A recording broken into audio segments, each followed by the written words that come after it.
tal? Dios le bendiga ricamente. Continuando con la maravillosa salvación. La Biblia dice que Jesús salvará al pueblo de sus pecados. Ya hemos más o menos, estamos comprendiendo lo que es la palabra salvación. A lo menos en sus principios. Ahora, salvará de sus pecados. Está la palabra pecado. Bien, yo siempre suelo decir en mis mensajes a donde yo voy a predicar, en la iglesia donde estoy sirviendo al Señor, en los mensajes televisivos o radiales, digo lo siguiente: yo no soy una persona que habla insistentemente de los pecados. Considero que no se puede hablar mucho sobre un tema porque algo se da, algo sucede. Acentúo en algún momento la palabra pecado. ¿Para qué? Para luego hablar de la gracia de nuestro Señor Jesucristo. Porque yo no puedo hablar de la bendición, de la gracia de nuestro Señor Jesucristo y decir somos salvados, somos bendecidos y por la gracia de Dios. ¿Pero de qué? ¿De que yo me porté mal? ¿De que yo ofendí alguna vez a mi mujer o lo hice con mis hijos?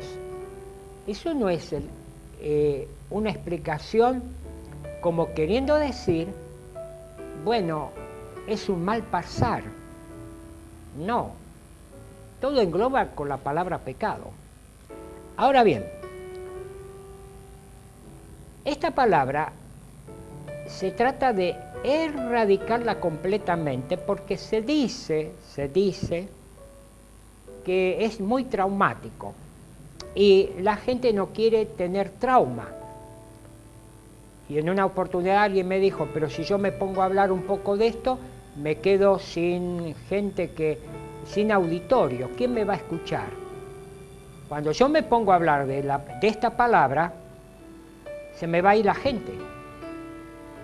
Bueno, si hablamos mucho, probablemente que sí. Pero para acentuar nuevamente, repito, la gracia de nuestro Señor Jesucristo y de lo que fuimos nosotros salvados y la bendición de Dios, tenemos que demostrar bíblicamente de dónde el Señor nos sacó. Y también el mensaje va para la gente que todavía está en esa situación, para que entienda que donde está no es bueno y de ahí quiere sacarlo el Señor si lo acepta de corazón. Entonces, esto no es traumático. Hay otra forma de pensar, es que cuando alguien comete un delito, generalmente se dice que la culpa es del ambiente, la culpa la tiene la sociedad. En una oportunidad escuché estaba viendo un programa por televisión y estaba viendo que alguien que había sido invitado para ese programa decía que la culpa la tenía la sociedad por el delito que cometió.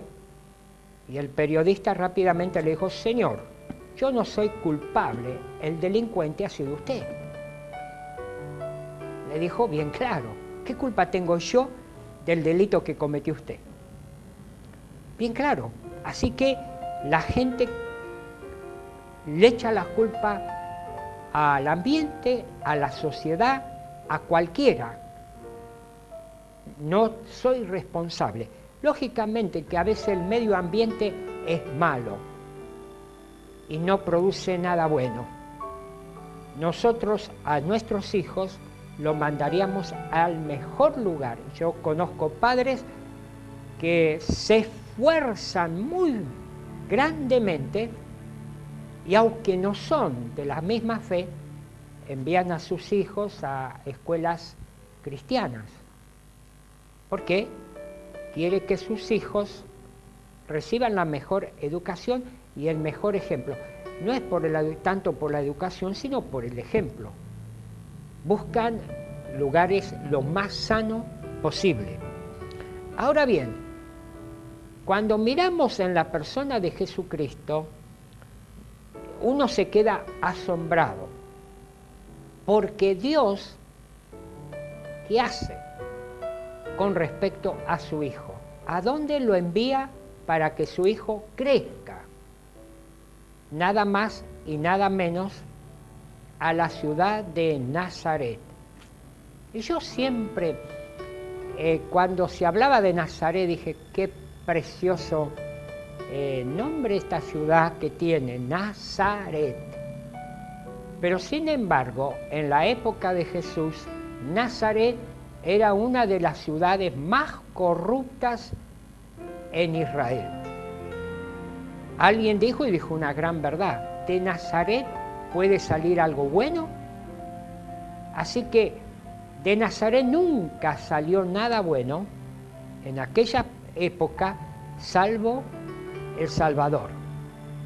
Ahora mire usted, el mismo profeta Isaías, en el capítulo 53, hablando del Mesías, hablando de Jesús, ¿sí?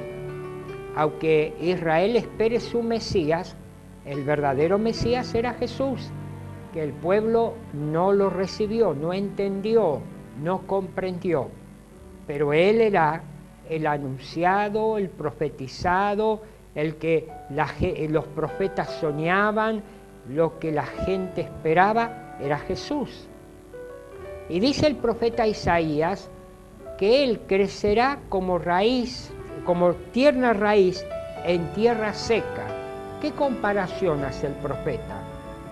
La comparación de la tierra seca es aridez espiritual, es corrupción, es falta de vida espiritual. Entonces se comete lo peor.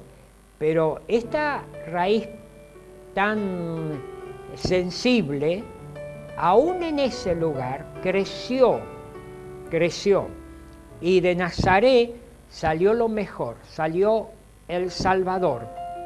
Todo el ambiente malo que había ahí no pudo afectar a la persona de Jesucristo, nuestro Salvador.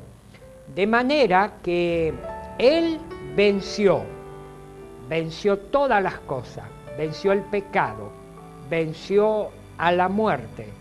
Es el gran vencedor y nuestro Salvador. Continúo con este tema.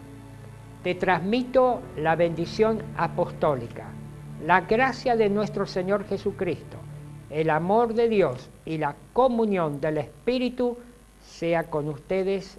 Amén.